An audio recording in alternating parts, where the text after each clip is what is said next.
What's up, y'all? We are back. DNVR Rams Live. Justin, Michael, Andre Simone in the building. It's Ag Day this weekend. Pumpkin and alfalfa is what it is about. We're representing our roots. We're talking about big win. We're talking about these next couple weeks, whether they can be a springboard forward for this program. The stars are shining. We'll talk about whether that's enough to be in Mountain West contention. We'll dive into Utah Tech a little bit. I will admit they are a team that is a little hard to find information about. They don't have a huge following. The last article I found on them was from like the summer. So we'll dive into the numbers because it's a small FCS school. Hopefully an opportunity for the Rams to continue the winning trend they started at Middle Tennessee State. But how you doing, man? I am doing great. Whew. Couldn't believe I got here and I was like, it's hard to believe. A, the Rams have only played 3 games, and B, that this was their first win. It feels like we've been doing this for 2 months, and it definitely felt like a win had come already. What a great victory for the program. What a great victory for Coach Norvell in getting that momentum. And now, take care of business this week. You go right into conference play, hopefully with a 500 record. That's massive, man. They're cooking. They are cooking. It's all on the line for this team right now. I mean, we talked about it going into the road trip. We felt like this was a pivotal moment for the program. You're technically 3-point underdogs. You're playing a quality G5 opponent. It's not a sexy team. It's in a really flat atmosphere. And frankly, CSU came out a little flat. The first half was not pretty. You struggled to get much of anything going offensively if you don't have the fake field goal for a touchdown, which was sick. But if you don't have that, you're probably not feeling great at the break, especially with the way the D-line kind of got dominated early. Is that quarterback naturally left-handed? I think. Because if he pulled like a Mahomes, that's an insane play. He had a couple of them where they weren't able to keep containment. And, I will say a couple of fluky plays in that first half. CSU should have had a pick six, went right through the DB's hands. Well, they had the interception that the Rams threw. You hit the receiver in stride, and it just pops the ball up, and it goes right to the DB. That's like the first play of that drive, too. So, like, complete just momentum killer. They didn't sustain. Like, there were still too many, like, 3 and outs, 6 and outs, like, just not sustaining the momentum, which in the air raid is, like, half of the deal, Yeah, I mean, it had been what they had struggled with, really, going back to the start of last year. Against CU, you were able to establish much more consistency. Right. But the encouraging thing is, for once, this program with a game on the line came out in the second half and they took care of business. And I think Kamara being back in the mix was huge. I mean, went from 6 yards of play to 3.8 yards of play. They're trying to run away from him, and he's still just being a game breaker. Well, and then, literally breaks the game open. Scoop and score. Scoop and score. That was huge. And most disappointing game from the defense so far this season? Probably Washington State. I will say there were... Though I think that first half might be the most impressive half they've played all season. True. Yeah, true. So we're splitting hairs.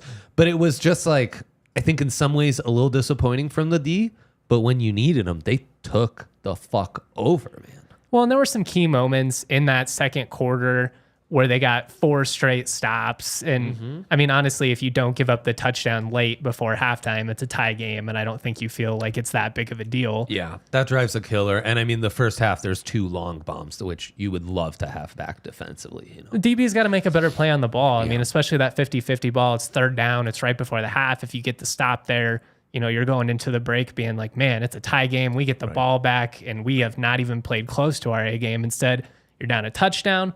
But CSU responds, and I thought it was encouraging, especially because they didn't get a great first drive coming out of the break. I believe it was 3 and out. But they come back, and Braden Fowler-Nicolosi is able to mount back-to-back drives, eat up like over 12 minutes of clock between the two of them, both capped off, I should say, by 7-yard touchdown passes to Tory Horton. Yep. And I think second one was perfect throw, gorgeous catch. You couldn't see from the awful camera work, ESPN Plus. That was it's the worst broadcast I've ever seen. That was horrendous. At the end of the game, especially the strip, right? Yeah. And the game. I won't. It's not. We have too much to talk about. I only get to do this once a week with you, so we're going to maximize our time. Those 2 drives, monumental. Massive. I mean, that's a team taking care of business. A winning team finds a way to pull it out when they haven't had their A game. And that's the thing that we talked about over the last couple of weeks. Like, how many times over the last 5 years when CSU's down 7 did that feel just insurmountable? Or if they were up 7, it didn't feel even close to late. And obviously you blow the game at CU. That was disheartening. You outplay them the vast majority of the game, and to have that play out the way it did, that stinks. You're basically in the exact same position this time around, and the defense gets a stop. Your best players stepped up and made, big plays. And ultimately that's what flipped. We talk about margins constantly. The fake field goal, the scoop and score. That's a 14-point swing on 2 massive plays from some of the biggest stars on the program, and Mo Kamara and Dallin Holker. Yeah. And I'm just 2 of your leaders, 2 of your vets. Yeah. I mean, it's huge. And BFN, I mean, it's massive. It's massive, growing. Second drive, there's a 2nd and 20 that turns into a 3rd and 8, and they and they convert that. These are things you were not doing, obviously, when Todd Centeio was your quarterback. But even, before and after, guys who might have had more arm talent, this is a real moment, and there's something to this offense. And you see BFN growing on the field, and I think I'm looking forward to seeing him grow off the field a little more, I am too, man. He's just such a humble kid. He's just, he's just but he's a baller. And this offense is, it's taken off. And I think one of the big keys is the Rams going back to that 4th quarter in the Washington State game when BFN took over, which is really when you start judging this offense, in my opinion. It's a different group with Clay Millen out there. I would agree. He's been awesome on 3rd down. I believe he went 3 of 3 or 4 of 4 on 3rd down in that 4th quarter. That continued throughout CU, and especially in that second half. Big time plays. You're being decisive with the football. You're getting it out of your hands, and you're getting it in the hands of your guys who have an opportunity to go out and make plays. This doesn't have to be that complicated. Get Tory the ball, get Dallin the ball, and they're going to make good things happen. I felt and they were able to succeed offensively in spite of maybe not finding the type of big plays they were against CU. Also true. Yeah. I mean, aside from the fake field goal, it's kind of, it was more death by a million paper cuts is what the CSU offense was able to deliver. They just kind of grinded it out. They were able to produce some yards after the catch. That continues to be huge for CSU. And like we said, a couple of key instances, your best players step up and make plays. Tory gets 2 touchdowns. Dallin capitalizes, and shout out to Giles Pooler, local kid, walk-on quarterback. He's a lefty, so it's perfect for that design. Insane. I mean, he's falling. It's like a Mahomes throw. It's like a shortstop. You got the defense in your face. You got to float it over the other DB who's right there. The announcers didn't think it had a chance, and instead he scampers into the end zone. Yeah. No, and I mean, how huge has Holker been? I said coming in that he's the best tight end in the conference after only seeing him in spring ball. And granted, the bar wasn't very high after what we saw last year, but he's an NFL tight end. He moves well. You can put him all over the field. He's competent as a blocker. It's not even close, in my opinion. 4 touchdowns. He's just tearing it up. 90 yards a game. This is exactly what the offense needed. Another outlet who can attack you up the seam, who can, run these little out routes, who can run, something underneath because he moves well. You could do a crosser to him too. It just takes so much pressure off of Tory Horton outside. And we're seeing with the safeties not being able to sit over the top every time. Now Tory has all kinds of space, and what do you do? Because you can't double them both. Absolutely. I could not be more excited for Mount West play Utah Tech first. It's very hard for me to not overlook Utah Tech. That's going to be something the players and coaches need to be very aware of this week. Looking ahead to conference play, though, where I think we both think this could really be the real deal Holyfield here. What are some things you want to see improved?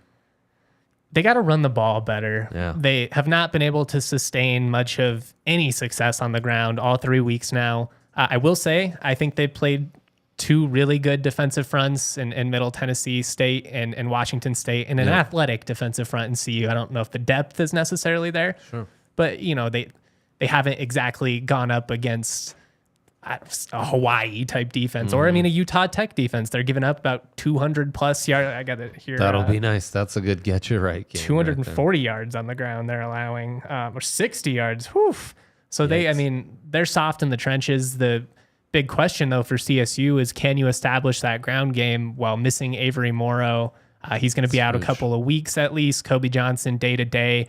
I'd be shocked if Johnson plays. Like you can't risk him, especially with the uncertainty for Morrow. But this could be an opportunity to see what we've got in Damian Henderson. He was the highest rated recruit. So we've got a question 4-star. about that. Yeah. Yeah, I mean, I think this is a great opportunity. I do think it'll be Van Shield that gets the start. He's who got some carries in the fourth quarter there. He was running with the ones throughout spring, a guy who's basically just like a gym rat and practices really hard, has done all of the right things. The coaches trust him in pass pro, which is huge with this offense. And that's my big question with Henderson. Can you trust him in pass pro, especially if you're not running the ball well? But it's cool. It's an opportunity for both of these guys. And this feels like a game where you finally can kind of establish yourself on the ground and just take a little of that pressure off BFN, because you don't want him to get into that Superman mentality where it's all on him every week. Right. And then, I mean, defensively, do you feel like they're leaving something on the table? Like, we're talking about the running game. It's going to be really interesting to see how this defense and lack of running game offensively can hold up against those teams in the Mount West, the Wyomings, the Air Forces, the Boise's, who are making a living in the trenches, who are like their bread and butter is the run game and stopping the run. I mean, it's going to be huge. If CSU can't run the ball, you get really worried about how things play out in those one possession games. Now, the quick passing offense, some of the crossers, the quick screens, that's essentially an extension of the rushing attack and the air raid. And as long as you're doing that, I'm not panicking, which they are doing well, especially in second and third and short. Yeah. But it's going to cost you at some point. I mean, the lack of ground game has cost you on a couple of key third downs. They couldn't, keep the drive moving. They had to punt back to Middle Tennessee State, just like they punted back to CU. I mean, those are instances where you'd like to, really step on the throat and just, we're ending this game. Right. Yeah. I wonder, are they built to be a great defense against like finesse offenses and maybe have their struggles against those ground and pound? We'll see. I mean, they stopped the run really well the first 2 weeks. They have. And in the second half, they stopped the run pretty well as well. I do think it's one of those instances. Mo Kamara's presence is huge out there, and we're seeing newer Gatkuth and some of these other guys really start to emerge in the interior as well. The linebackers, they're tackling well in open space, but they got bullied a little bit in the trenches in that first half. And I do think a big part of that was Mo not being out there, but you never know what could happen. You need some of these other guys to step up and make plays if, he gets dinged up, knock on wood, something like that.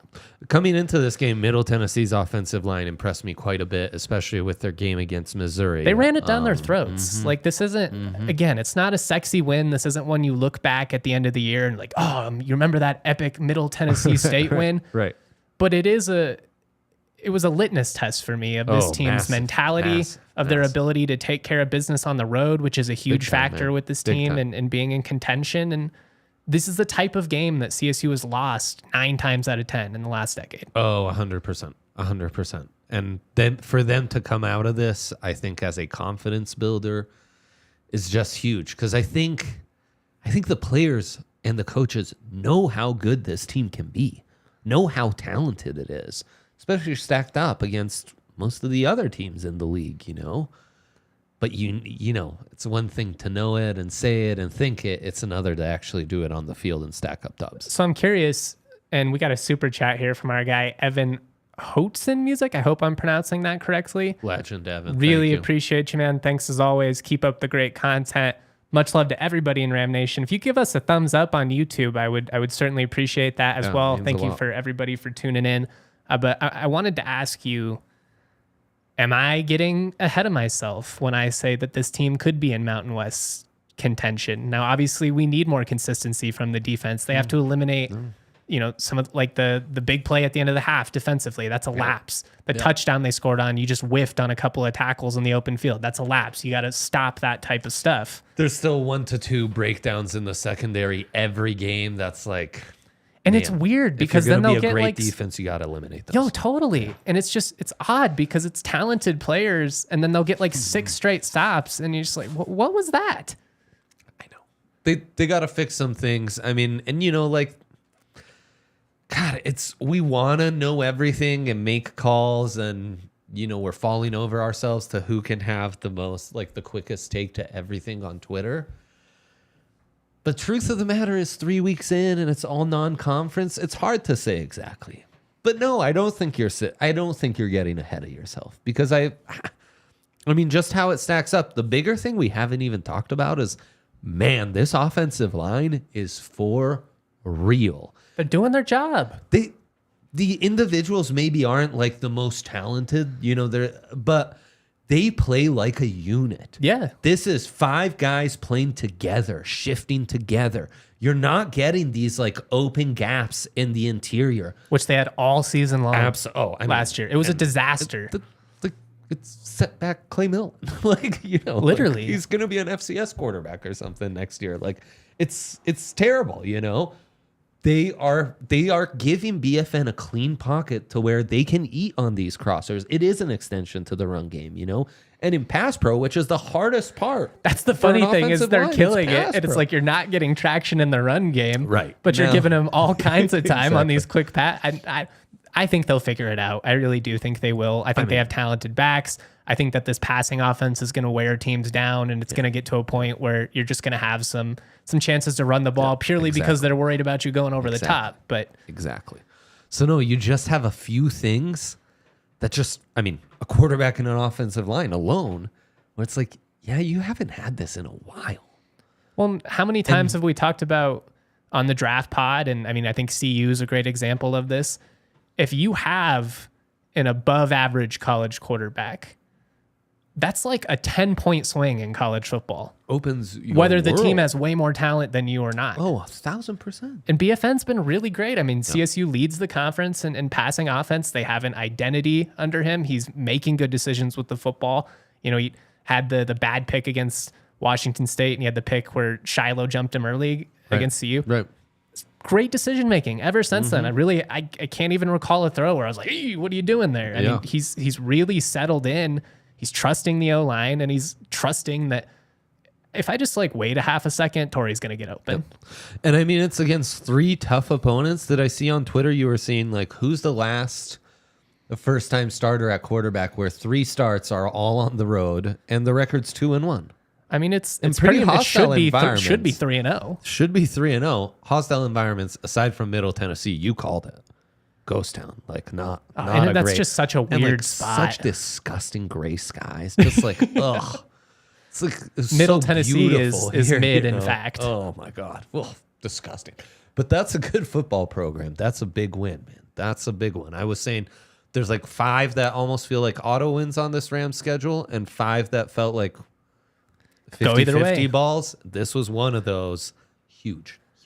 Now you've got a couple of more of those coming up with Utah State, UNLV. That game in Vegas could actually be huge, especially if the Rams keep winning. Yeah. We're going to get into the matchup with Utah Tech here, but I do want to talk to you guys about AG1 because, we're getting to that time of year where people start getting sick again. I've seen some flu stuff rolling around. Sounds like COVID's rearing its ugly head once again. Boy. And AG1 is just a great way to make sure you are getting all of the vitamins, supplements, nutrients that you need to live a healthy and active lifestyle. A lot of people take a million different ingredients. AG1, 1 scoop in your cup of water, you're good to go. That's what I love about it. It's so convenient.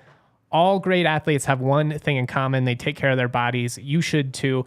A lot of them drink AG1, and I'm a huge fan. With every daily serving, I'm setting myself up for success. 75 high-quality ingredients that give me my key daily nutrients, support energy, focus, strength, clarity, aging, all the things you should probably be worried about. If a comprehensive solution is what you need from your supplement routine, try AG1. Get a free 1-year supply of vitamin D and 5 free AG1 travel packs with your first purchase. Just go to drinkag1.com/Rams. That's drinkag1.com/Rams. Check it out. Also, our friends at DraftKings Sportsbook. Oh, yeah. we're back. Football is awesome, at least on the college side. Oh my God, it's so But the NFL is always going to be great to watch, even if your team is struggling. There's a million storylines. You're into that. And maybe you just focus on the future and what could come from the current disaster situation. It's always darkest before the dawn. That's what I'm saying. Oh, it's a great point. But DraftKings Sportsbook, it's always bright, baby, because they're just keeping it fun for our customers. They have a section where you can just see the Mount West games on the sportsbook. It's awesome. Super convenient. New customers bet $5, get $200 instantly in bonus bets. All you got to do is bet on any NFL action this week. Booyah. Again, throw $5 down on any of this week's epic matchups to walk away from an instant winner. Bet on the Caleb Williams Bowl. Football is more fun when you're in on the action, so download the app now. Sign up with that code DNVR. New customers bet just $5, get $200 in bonus bets instantly. Only on DraftKings Sportsbook, an official sports betting partner of the NFL. With that code DNVR, the crown is yours.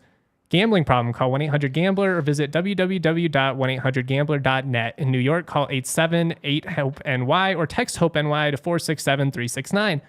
Connecticut, help is available for problem gambling. Call 888-789-7777 or visit ccpg.org. Please play responsibly. On behalf of Boot Hill Casino and Resort in Kansas, licensee partner Golden Nugget Lake Charles, Louisiana, 21 and up. Age varies by jurisdiction. Void in Ontario. Ontario. See sportsbook.com. See DraftKings. You're out. See sportsbook.draftkings.com/football terms for eligibility terms and responsible gambling resources. Bonus bets expire 7 days after issuance. Eligibility and deposit restrictions do apply. Whew, I feel like I'm like doing the Doug Dimmadome thing. Welcome to the Doug Dimmadome.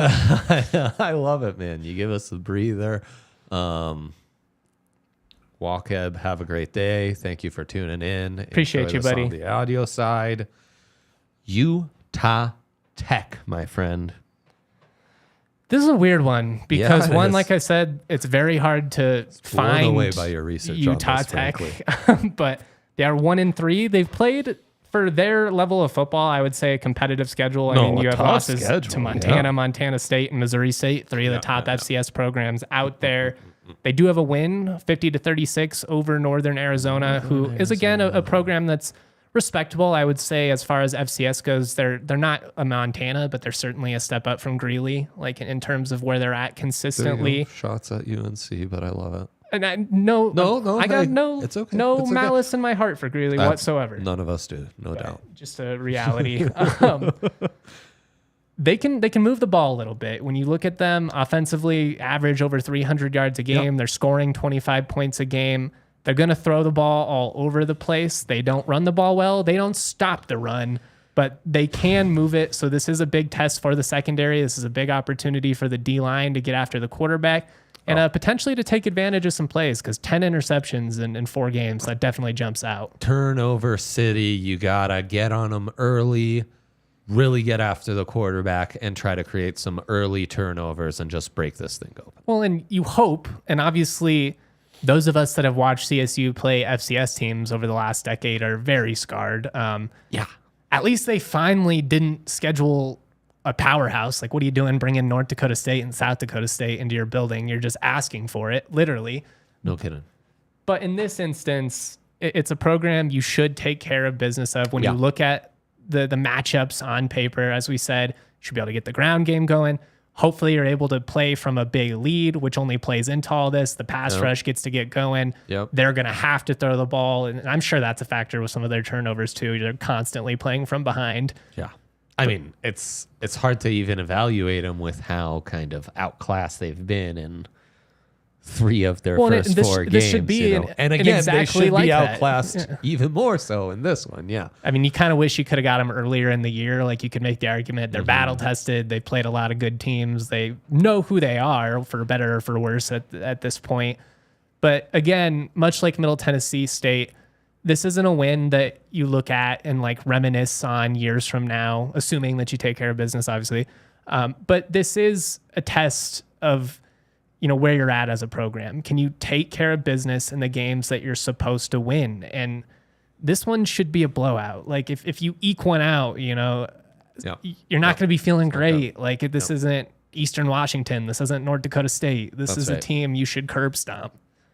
Yeah, and even those, it feels not super great when you don't blow them out, but that's the reality of things. Well, those are tough opponents. Why schedule an FCS opponent in the first place? Be so dumb. Yeah. No, you got to take care of business in this one. You got to bury them early and get after them. Really take advantage of this defense. You got to try to establish the run game. Really get going on that. I mean, you name it.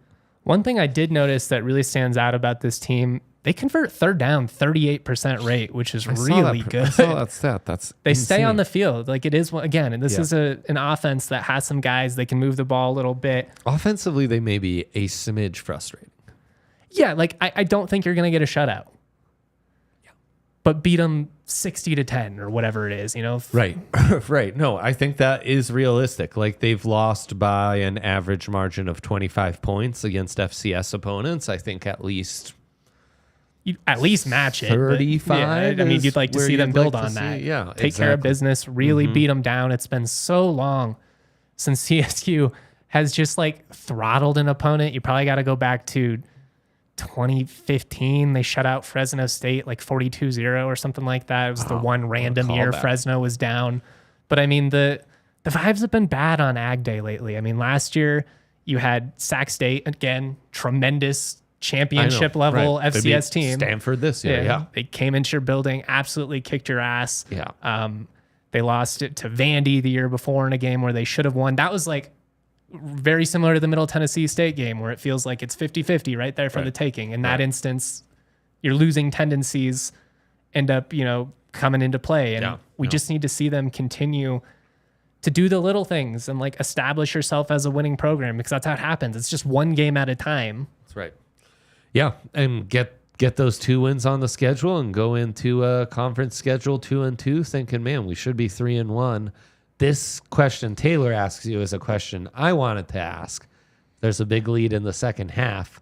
Do you see Millen? That's interesting. Right? I think you would, just because I think out of respect to Clay, because it's not like Clay did anything wrong. He's not getting outside of not executing the offense, which I guess is the quarterback's job. Yeah, I mean, losing his job, but he's a good guy. Right. He's been a great teammate. You want him to stay invested because your season can change in an instant. Like your quarterback goes down, you need your backup to be locked in and ready to go, especially if you have championship level aspirations. Arm talent's not a question for him. No. And sometimes like going to the bench and getting a chance to look at the game through a new lens could be huge. Right. So like, I mean, this could be an instance where Clay's able to come out and really ball and maybe gain some of that confidence back because he is a good kid. And I'm really rooting for him. Like from a human standpoint, it's tough for these kids. You go from being essentially the face of the franchise. I know it's on an NFL team, but you're the guy, QB1 on a college campus to not even to week 2 and you're done. I know it's really rough. You have 2 quarterbacks to watch here for Utah Tech. Yeah, that is Kobe Trace is the starter, 61 of 128 for 811 yards on the season, 5 touchdowns, 7 picks, coming off a brutal game, no touchdowns, 4 interceptions against Missouri State. Talk about brutal. Whew. The Sam Howell. The Sam Howell. Interceptions, yeah. Just got to play the Broncos. Yeah, I got to play the Broncos, and you can make a 20-point comeback. But last week against the Bills, 4 interceptions, 1 in each quarter. That's fun. Well-rounded. Yeah, it's very well-rounded. He is who he is. Equal opportunity, yeah. Absolutely. You also got to keep an eye out for Boone Abbott. He came in a couple times in relief, 17 of 35, 192 yards, 1 touchdown, 3 picks. Again, turnovers, a huge problem for this Utah Tech team. Especially for a team that, passes the ball quite a bit. I'm guessing it's out of necessity, 1, because they're playing down, and 2, because they have 0 run game. But Ronnie Walker Jr. is the leading rusher, 48 attempts, 205 yards, 2 touchdowns, averaging about 45 rushing yards a game, 50 yards a game. The receivers are the biggest names. Bo Sparks, 22 catches, 248 yards, 1 touchdown. He's had at least 4 catches in every game, little slot receiver. Got to keep an eye on him underneath. Ricky Johnson, 11 catches, 211 yards, 2 TDs. He had 90 yards in the win over Northern Arizona. And lastly, I'll throw out Le'Veon Johnson, who has had a touchdown in 2 of the last 3 weeks. Defensively, not a ton to know, but the linebackers are who produced the majority of their tackles, created their turnovers. So it seems like that's where the star power is. Again, So more of a spread offense, power spread even, a la Middle Tennessee. Okay. Yeah. Not like but a four-wide they've done some air different raid. stuff. Well, they've kind of mixed it up. Yeah. But I don't know, it's going to be interesting to see. We'll find out some more. Well, it's just I hate being in this position because with most teams, you can find at least multiple games. You're going off of like the one game I found on YouTube and basically numbers. But the highlights it's a problem. We actually need to invest more talent in people who can make highlights for some of these programs because it's lacking online, and I hate it. We all want to watch football highlights. Why would we limit that? Mountain West actually recently, I don't know the name, so I don't want to butcher it, but they partnered with some new like AI thing to hopefully enhance the highlights that are coming out. So that'd be great. I mean, we need more of it, especially for some of these smaller programs. I mean, there's not a ton to say about this game other than this is an opportunity for you to establish yourself. I mean, you want to see them execute offensively. You want to see the defense come out and hold them under 20 points, I think would be awesome to see. Yeah. That's a goal for me. Yeah. I would say I want to see this offense put 30 plus on the board. I mean, really, you'd like to see it be more like 50 with you're averaging plus 30 a game right now anyways. But I don't know, man. I mean, they literally allowed 50 points to these other 4 opponents they've played. I think 50 might be what you expect. They should. On paper, Clay put 2 touchdowns on Washington State in one quarter. Well, yeah. No, I'm sorry, not Clay. BFN. BFN, yeah. I've got Clay on the mind now. Yeah, I mean, no, you're right. This is a game where if you are a Mountain West championship contender, like I say that this team is, you can't go in scared. And I talked a lot about going into that showdown. I was rolling my eyes about everybody being so skittish and, tucking your tail between your leg. So I got to listen to my own advice. Go out, beat the hell out of them, put 50 on the board, goals, hold them less than 20 points, beat them so well that you're able to get multiple quarterbacks and, young freshman running backs and receivers into the game. Even some of these young defensive linemen, Kennedy, McDowell, some of these guys, I'd like to see them get on the field. Like, this is hopefully a game where you can just have some fun, which has been it's been a long time since they've been in that spot. Yeah, this isn't a time to take your foot off the gas. This is a time to build on that momentum you've created and really have, as much of a statement game as you can against an opponent like this. Get your backups in, get everyone nice and fresh for the start of Mountain West play because, I mean, this is a new year. It has to be a new year, period. And I just think it's one of those instances where if you go into the conference slate sitting there at 500, knowing it's all on the table, you're feeling yourself a little bit. You just pulled one out on the road against a good team. You beat the hell out of someone at home. And then you go on the road to Logan for a really important game against Utah State, who very explosive offense, one of the most productive offenses in the league, also one of the worst defenses in the league. So it's going to be interesting. That is one factor that I really like for CSU this year, and we'll talk about that in the power rankings, is just that not a lot of defensive world beaters in the Mountain West this year. Air Force and Wyoming really stout, but Fresno's been solid too. Yeah, Fresno last week was impressive, man. Yeah. Fresno was impressive. Won a little money on them in ASU and then taking care of business as well against Kent State. I gave out Air Force -5.5 for like an early Thursday pick or something. Boy, cleared that by a mile. And they were down at halftime and just came out and throttled them in the second half. Oh, shit. If you're going to be at the game this weekend, it's going to be warm. Sun's going to be out early. Take on the sun with gear that's built to last. Our friends at Shady Rays have you covered for the warm weather. Man. Premium polarized shades at an affordable price. They're awesome. They are awesome. An independent sunglasses company, but they make a product that's just as good as any expensive pair we've worn. Also, if you break them, lose them, whatever, they'll send you a brand new pair, no questions asked. I mean, nobody else is hooking you up the way Shady Rays is. You can shop in person at the Park Meadows Mall. You can always just return them for free within 30 days. Again, no risk when you shop. They always have your back.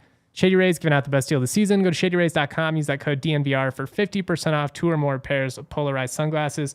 Try for yourself. The shades rated 5 stars by over 250,000 people. Boom. Mountain West Power Rankings time. And then we're getting into our picks, which is one of the most fun parts of this pod. Again, thank you to everybody for tuning in. Mitchell Winter, we got a question here. No way to watch the game if you're out of town.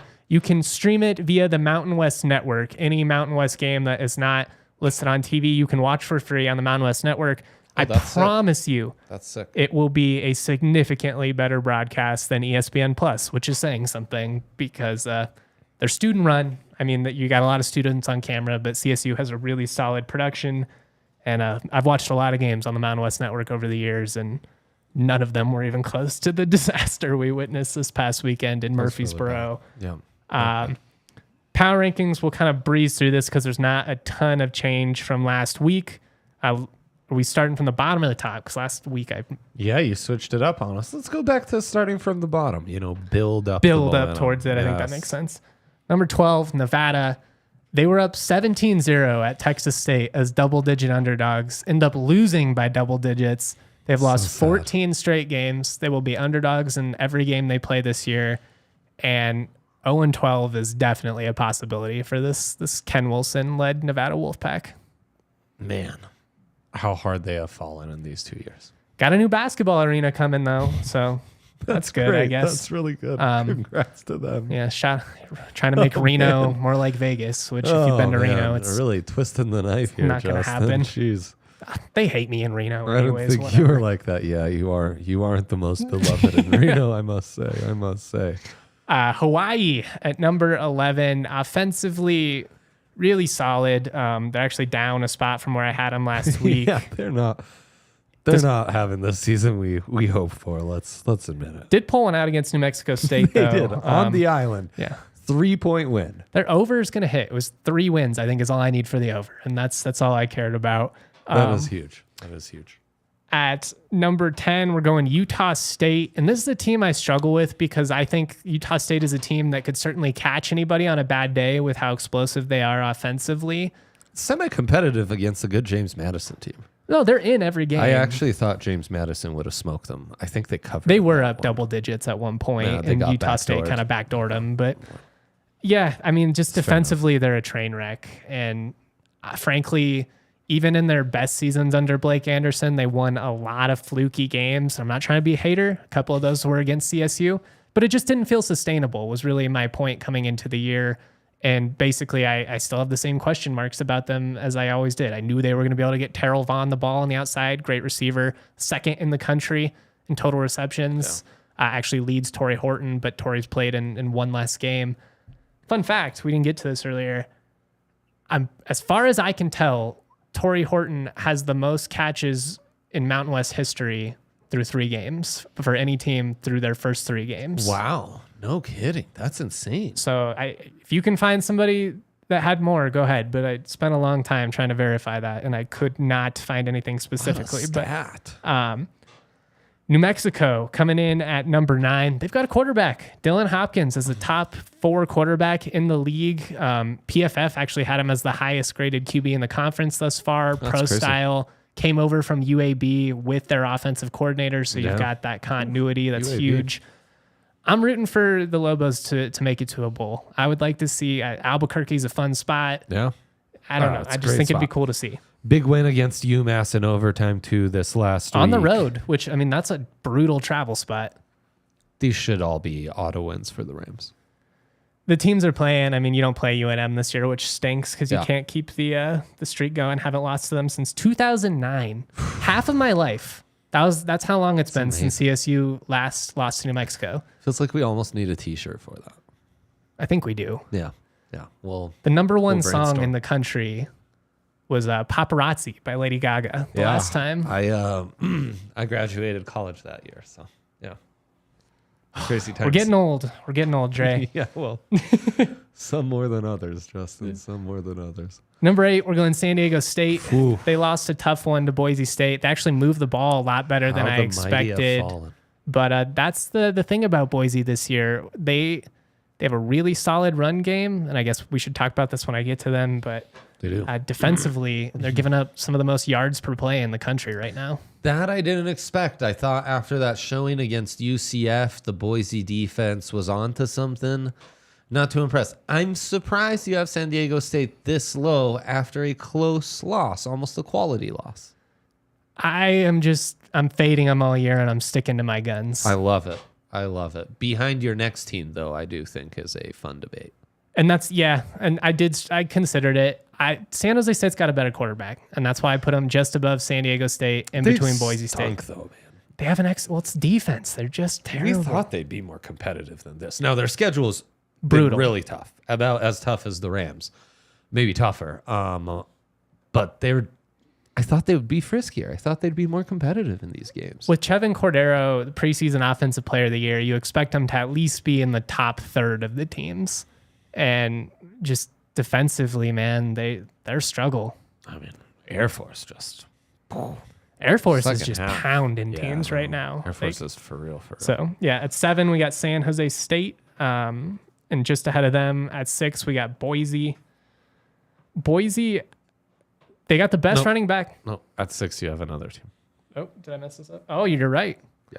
6, I've got the UNLV running Rebels. Oh, yeah. Who are quickly working their way up these power rankings. No kidding. Taking care of business. Beat UTEP, I believe, this past weekend. Correct, yes. You got to see, is it sustainable? Doug Brumfield, their starting quarterback, injured at the moment. Backup came in, played a solid game against UTEP. Really big test for them. I will say they have a pretty decent chance to be 5-1 with CSU coming into Vegas for that game. The Rams can take care of business these next couple of weeks. Could be a lot on the line. A little clash in Vegas. Yeah, they're kind of frisky. 3-1 this year. Another one that's like hard to gauge because they started hot in non-con last year. They weren't able to sustain it. Yeah. We'll see. This week against Hawaii, maybe a little more of a test. We'll get into that. I mean, the amount of times I would say that UNLV belongs in the top half conversation of the Mountain West in my life, this is probably like the second time. Very rare, yes. So very rare, no doubt. Those that are watching, if you want me to give more love the Rebels' way, I'll believe it when I see it. But you guys you're doing the right things. Boise at number 5, best running back in the league, Ashton Jeanty. Yeah, absolute stud, workhorse, over 200 yards against San Diego State. He's their entire offense right now, though, and it's crazy. Boise's really lacking at receiver. Latrell Caples did go down at the beginning of the season, their number 1 receiver. That's a big factor for them. But man, Taylon Green has not been quite as solid as I expected. I will say, funny enough, actually his best throws of the game against San Diego State were incompletions, were not even really his fault. Just the receiver wasn't able to come down with them. I think he's better as a passer than what we saw early on in his career, but I don't know. I wonder how sustainable this is for Boise, especially given the defensive struggles. Like, are they going to be able to win a 50-40 shootout? Like, are they going to be able to produce enough offensively? Doesn't seem like it. This is a team you are so happy you face in the early slate of the conference schedule. Yeah, you want to get them while they still haven't figured things out, and at home. Another game that could be huge, especially if CSU takes care of business. Homecoming could be sellout. October 14th. Yeah, man. Perfect time to pull off their first win over Boise in franchise history. You do that. People will start to notice. It won't just be us. Well, because whether Boise's down or not, the fact of the matter is they are the face of Mountain West football. It's like beating San Diego State in hoops. It just means more. Absolutely. All right, number 3, and I'll be honest, I really wanted to put them below CSU, but I'm giving Wyoming the respect they deserve because of what they bring to the table defensively.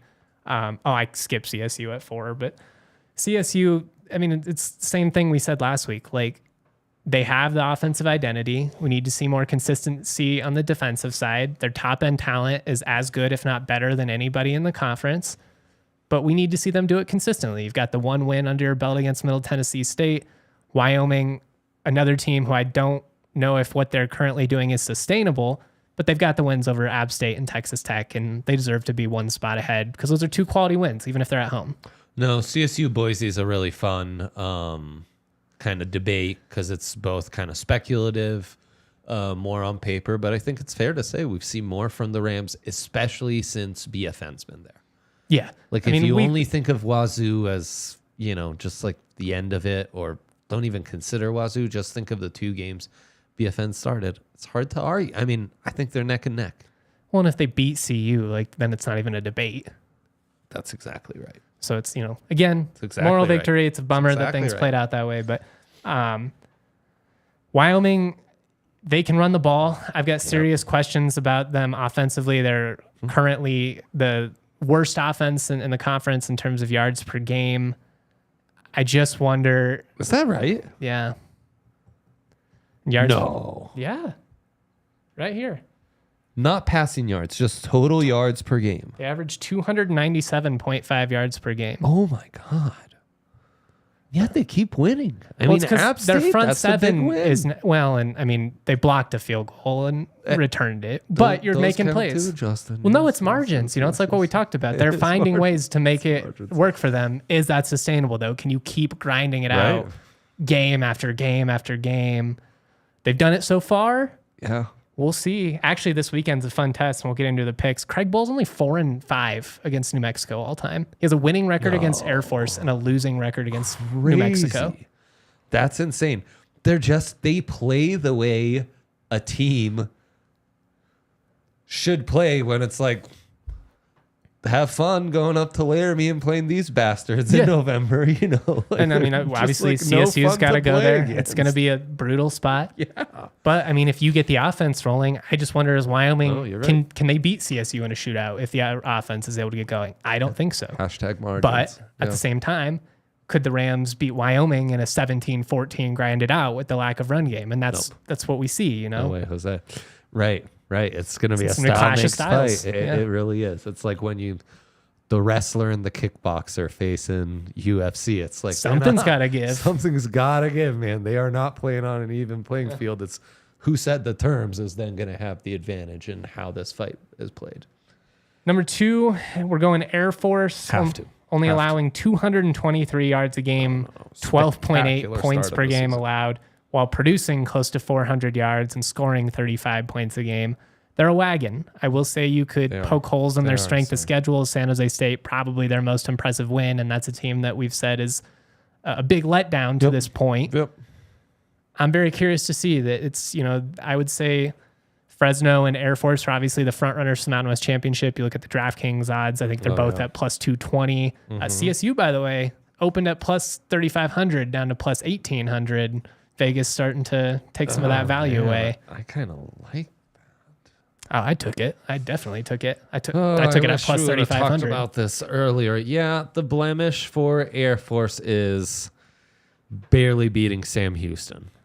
Who's solid defensively. It was on true road game, like a weird setting, kind of like Middle Tennessee State, where it's going to be kind of flat. But boy, 2 games into the Mountain West, what they did to Utah State and San Jose State puts you on notice for sure.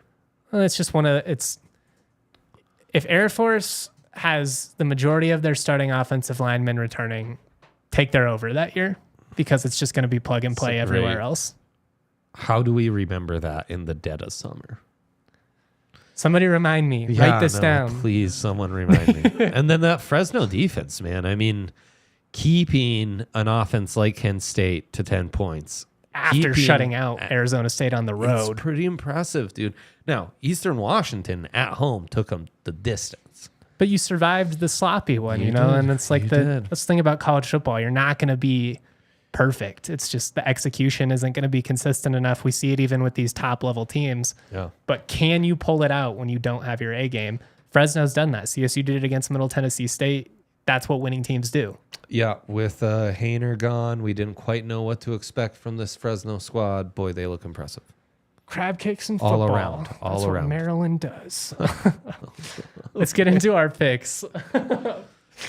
Only lines on some of these games. Kind of disappointing. Not the best slate the Mount West has had to offer thus far. No, but we'll take it's a little, it's a little bit of it's a palate cleanser. It's a refresher. We can take our foot off the gas a smidge every now and then. Every once in a while, yeah. Take a look and smell the roses. Utah State 6-point favorites on the road at UConn. This is a game that I recommend that you just stay away from because it's a crapshoot. The travel situation. It was a weird game when they played last year in Logan. I'm going to take Utah State to cover because I think offensively, I don't know if UConn can keep up with them, but if they just totally blew it on the road here, it would not shock me at all. Home dog. It's your thing. Home dog. It is my thing. And I actually think like in a couple spots, UConn actually has some good talent. They've just looked like trash this year. So yeah, I think this is a total like stay away line. It's a total, just give me Utah State. The book knows UConn might just stink. Might just stink It's after all not that about Jim Utah Mora State. love last year. No, this is all about UConn. They probably just stink. Boise State 3.5-point dogs at Memphis. This is Boise's Big played one, a brutal man. schedule. my UCF, God. Washington. Now you got to go to Memphis. I mean, even North Dakota is a pretty good FCS team. Yeah, they're playing like the G5 All-Stars. It's crazy. The book does not believe in them. Tough spot to go to Memphis here. You're taking the Tigers? Yeah, I am at home. I think Boise figures some things out, and I like that hook, which is that half point. Give me Boise. Boise State failed to cover the spread in each of its last 5 road games in September. Each of Memphis's last 4 September games at Simmons Bank Liberty have gone over the total set at 60. It's not a good travel spot either. No, it's not. Going all the way to Memphis from Boise, that's not a fun trip. It's not a short trip. Kudos to Boise for playing a tough schedule, but I mean it's why, despite picking them to win the league coming in, I said adamantly they won't be like a Fiesta Bowl team because it's just too tough of a schedule. Yeah, no, I mean, But now Fresno and Air Force Surely maybe, is. especially Fresno with the pair of P5 wins, yeah, they're in the driver's seat. absolutely. It's your guys. They are my guys, man. UNLV 11-point favorites at home against Hawaii. Oh, this line is set so perfect. Do it to him, Justin. Do it to him. You know you want to. I'm going with my guys. Timmy Chang covers, baby. Let's go. I think we're getting a little too ahead of ourselves with UNLV. I think they win. I certainly think UNLV wins, but I think Timmy Chang and what Hawaii can do offensively, Braden Schrager, they can sling it a little bit. I got a solid running back in Hines. They hang around, maybe backdoor them late. God, that spread is very well set. Yeah, screw it. I'll take the running Rebels to cover. See if that offense can keep up that momentum. I like it. We've got some discrepancy here. New Mexico at Wyoming. Wyoming 14-point favorites at home. This is a game where they should just stomp on them. I mean, Wyoming's front seven is nasty. Like I said, New Mexico, Ben Craigbull's bugaboo over the years. UNM, they've kind of figured out an identity. They were able to grind one out on the road last week. 14 feels like a lot for that Wyoming offense, but I almost wonder if it's the uncomfortable cover that we always talk about. It's 14 with a total set at 42, I believe. Yeah, so they're expecting it to be like 30-7. UNM's team total's like 13.5. Give me UNM over the team total. Give me them to cover. But yeah, this line kind of stinks. Kind of feels like they beat them down like 20-6. Yeah. I mean, that's a push. Yeah. So you're going to take UNM? Yeah. All right. I like it. Yeah, it's fine. I like it. CSU, we're just taking to, there's no line because it's an FCS matchup. What would you set it at? They've lost by 25 points per game to these other FCS opponents. I think this has to be like minus 31 and a 28.5. half. Yeah, something like that. Yeah, probably 30-ish. In that range, I take the Rams. I'd still take the Rams to cover. Yeah. Air Force, 10.5-point favorites against San Diego State. Another Blown away wonky by one. this one, man. Blown away. Really high. No It's love for San really Diego State, high. but I get it. They just played Boise tough, though. Boise defensively is like a significant step down from Air Force, though, in like every metric. Air Force is, you know what's crazy? I mean, Air they Force were has just- more athletes on defense than Boise right now, and that's the first time I've ever said that. Insane. Now, San Diego State, though, in a game that's going to be a little more run-centered, you are kind of entering their wheelhouse. What's crazy is Air Force was a 5.5-point favorite to San Jose State. 10.5 to San Diego State. I tried to debate you in the rankings for San Diego State just under San Jose. I mean, the book clearly agrees with you. That's just like what I said about having a quarterback. That's like a 10-point swing. And Chevin Cordero is good enough to win a game by himself. This is the stinkiest line on the entire Mount West slate. I'm not taking the cheese. Give me Air Force. Air Force. They are begging you to take plus 10.5 San Diego State. I need you to understand and know that before you bet. The book is begging you. They are double dog daring you to take San Diego State plus 10.5. Like, and you want to know what? It'll be a close game for a while, maybe even into the third quarter. But Air Force, they're a boa constrictor, dude. They suffocate you. Yes. They run it down your throat, and they wait for you to mess up, which San Diego State will do offensively at some point, and Air Force will take advantage. I think they win this comfortably, maybe even 20 plus. I might consider trying to buy a couple of points just because I don't think it's going to be close. And if I'm wrong, I'll eat it. But I don't believe in San Diego State. I'm sticking to my guns. Finally, Fresno State, 24.5 point favorites at home against Nevada. Again, they're begging you to take Nevada, who has been more competitive their last 2 weeks against Kansas and Texas State. But given the way they lost that game, up 17, that just feels demoralizing. And I think Fresno rolls in this game. And it's a lot of points. You don't want to do it, but they are that much better than Nevada when they play their A game. I mean, they just laid the smackdown on Kent State, which I think is better than Nevada by 40. Yeah, I mean, throttle them. I don't think Fresno keeps this up. These are college kids. They just beat Arizona State by like 29. They just beat Kent State, as I mentioned, by 40 plus. I think you let up a little bit. Trap game. Against Nevada, trap game. It doesn't make sense. This is like Boston College covering against Florida State, and Nevada covers. But again, I mean, I need to like parlay these together. I like it. We need to start tracking our records. Oh, yeah, I got to go back and look at that. Happy Ag Day, brother. Happy Ag Day, man. Yeah. Happy Ag Day to everybody out there. Before we go, I do have a question from Taylor. What are your thoughts on the new B-ball unis? They're nice. I like them. I like that the road green embraces gold more. I think in a time where many schools are moving away from tradition, the fact that CSU has leaned more into the green and gold identity in football and hoops is something I love. I'm a college football purist. I'm a traditionalist. I love tradition, everything that goes with it. Hope everybody has a great weekend. Hope the Rams take care of business in that pumpkin and alfalfa. Stay cool. Drink lots of water. Much love, y'all. Always proud to be. Peace.